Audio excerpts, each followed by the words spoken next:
జగిత్యాల జిల్లా కోరుట్ల పట్టణంలో జరిగిన దారుణ హత్య స్థానికంగా తీవ్ర సంచలనాన్ని రేపుతుంది. పట్టణంలోని ఓ నివాసంలో చిన్నారిని హత్య చేసినట్టు పోలీసులు వెల్లడించారు. ఈ ఘటనకు సంబంధించి పోలీసు అధికారులు సంఘటనా స్థలాన్ని పరిశీలించి క్లూస్ టీం సహాయంతో ఆధారాలు సేకరించారు. హత్య వెనుక వ్యక్తిగత వైరం, ఆస్తి తగాదా లేదా ఇతర కారణాలపై దర్యాప్తు చేశారు. దారుణ హత్యకు గురైన ఆకుల హితీక్ష అనే చిన్నారిని ఆ పాప చిన్నమ్మ మమతనే గొంతు కోసి హత్య చేసిందని పోలీసులు నిర్ధారణకు వచ్చారు.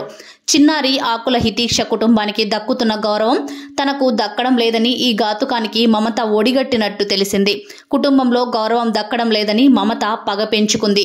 హితీక్ష తల్లిదండ్రులపై కోపంతోనే పాపను పొట్టన పెట్టుకుంది. హితీక్ష దారుణ హత్య తర్వాత అనుమానంతో పాప చిన్నమ్మ మమతను పోలీసులు అదుపులోకి తీసుకుని సుదీర్ఘంగా వివరించారు. హితీక్ష హత్య తర్వాత మమత కట్టుకున్న చీరను మార్చుకుని పంజాబీ డ్రెస్ వేసుకున్నట్లు సీసీ ఫుటేజ్ ఆధారంగా పోలీసులు గుర్తించారు. హత్య జరిగిన ఇంటి నుండి ఓ కవర్ పట్టుకుని బయటకు వస్తున్న దృశ్యాలను పోలీసులు సీసీ కెమెరా ద్వారా గుర్తించారు. హత్యకు ఉపయోగించిన ఆయుధం కత్తి, హత్య సమయంలో ధరించిన రక్తం మరకలు అంటిన చీరను పోలీసులు స్వాధీనం చేసుకున్నారు.